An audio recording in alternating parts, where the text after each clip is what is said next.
Sairam electronics and batteries आणि Bajaj finance घेऊन येत आहे आपल्यासाठी भव्य lucky draw. Dasara Diwali bumper lucky draw offer. Total 21 बक्षीस. पहिला बक्षीस बजाज प्लॅटिना, दुसरा बक्षीस LED टीव्ही, तिसरा बक्षीस फ्रीज, चौथं बक्षीस मोबाईल, पाचवं बक्षीस सायकल आणि बरीच बक्षीस. ऑफर कालावधी 1 ऑक्टोबर ते 30 November. 0% down payment. Sairam electronics and batteries, Rahuri. Chaitanya दूध आपल्या परिवारासाठी पिशवी बंद शुद्ध दूध, गाईचं शुद्ध गावरान तूप, श्रीखंड, आम्रखंड, पनीर, मँगो, व्हॅनिला, शाही लस्सी, दही आणि अनेक दर्जेदार उत्पादने. तसेच चैतन्य ॲक्वाची पाणी बॉटल. शेवगावसह अहिल्यादेवी नगर, बीड, संभाजीनगर आदी जिल्ह्यांमध्ये ड्रीम सेव्हलर म्हणून ओळखला जाणारा साईनाथ कवडे याच्यावरती अखेर शेवगाव पोलीस स्टेशनमध्ये गुन्हा दाखल झालाय. साईनाथ कवडे याच्यावरती शेवगाव येथील रहिवासी अवधूत केदार यांनी शेवगाव पोलीस ठाण्यामध्ये गुन्हा दाखल केलाय. त्याअंतर्गत शेवगाव पोलिसांनी गुन्हा दाखल करून घेतलाय. दरम्यान ड्रीम सेव्हलर म्हणून ओळखला जाणारा साईनाथ कवडे याच्यावरती आता शेवगाव पोलिसांनी गुन्हा दाखल केलाय. मात्र पोलीस त्याला किती वेळामध्ये ताब्यात घेणार याकडे सर्वांचं लक्ष लागलंय. यावेळी अवधूत केदार यांनी याविषयी अधिक माहिती दिली आहे.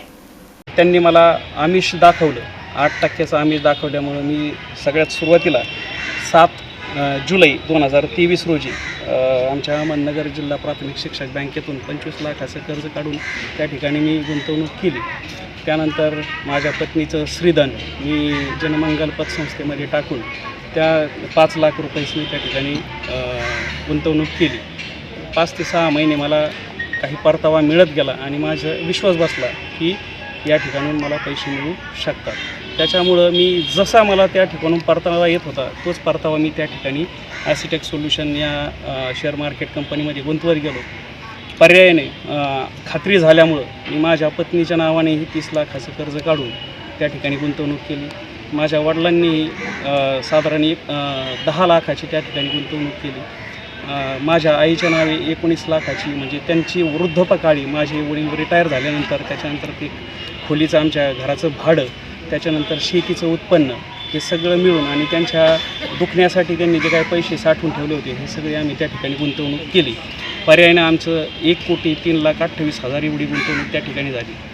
आणि ही गुंतवणूक झाल्यानंतर प्रत्येक वेळेस ज्यावेळेस साईनाथ आम्हाला भेटत होता त्यावेळेस तो हाच सांगत होता की तुम्हाला हे एक कल्पतरूचं झाड आहे, तुम्हाला सतत तुम्हाला मिळणार आहे, मी कायमच या ठिकाणी तुम्हाला परतावा देणार आहे. त्याच्यामुळं आमची खात्री होत गेली आणि पर्यायानं आमची गुंतवणूक त्या ठिकाणी झाली.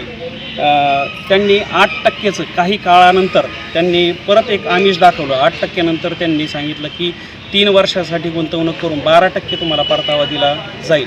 पर्यायानं मग आम्ही आणखी आमिषास बळी पडलो आणि त्या ठिकाणी 12%मध्ये आम्ही ते कन्व्हर्ट केले सगळे पैसे. आणि त्यानंतर आम्हाला एकही परतावा त्या ठिकाणी म्हणजे परतावा म्हणून आम्हाला मिळालेला नाही. आणि त्यांचे आई वडील, त्यांचा भाऊ, त्याच्यानंतर त्यांची मिसेस, त्याचप्रमाणे भावाची मिसेस, मुलं हे साधारण 12/5/2024 मध्यरात्री कुरडगाव येथून त्यांनी आपलं ऑफिस बंद करून त्याच्यानंतर घर बंद करून त्या ठिकाणून ते घर सोडून गेले. हे मला 13/5/2024 रोजी काही गावकऱ्यांनी, मी तिथं शिक्षक असल्यामुळे पालकांनी फोन करून सांगितलं की असं झालं. आणि काय झालं आहे म्हणून मी पाहण्यासाठी ऑफिसवरती गेलो तर त्या ठिकाणी मला ऑफिस बंद कुलूप लावलेलं दिसलं. त्याच्यानंतर मी त्यांच्या घरी गेलो. घरी गेल्यानंतर त्या ठिकाणी त्यांचं घर कुलूप लावलेल्या अवस्थेत मला मिळालं. इकडं तिकडं चौकशी केली असता तिथूनही समजलं की ते कुलूप लावून मध्यरात्री घर सोडून गेलेले आहेत. त्यानंतर मी साईनाथच्या मोबाईलवरती संपर्क करण्याचा प्रयत्न केला तर फोन लागत नव्हता. त्यांचे वडील, त्यांच्या आईचा नंबर माझ्याकडे असल्यामुळे मी त्यांनाही फोन करण्याचा प्रयत्न केला तर फोन बंद अवस्थेमध्ये येत होता. पर्यायानं त्याच्यानंतर मग बरेचसा काळ गेल्यानंतर त्यांनी इन्स्टावरती येऊन आम्हाला दिलासा दिला, मी देणार आहे पैसे महिन्यात पुढच्या, असं करून त्यांनी 6 लोटला. तसाच पुढं आमची अशी खात्री काही खरं नाही आपली यावरती त्यांचा ते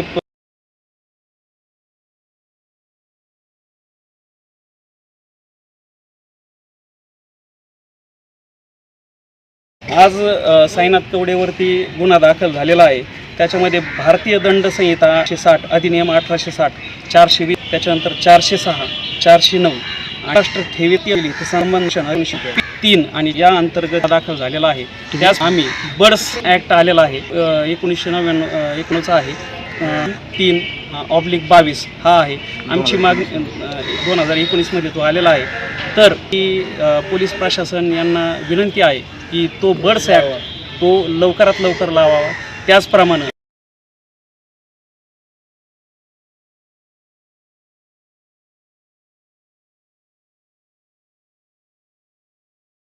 वृत्तसंकलन विभाग C24 तास शेवगाव.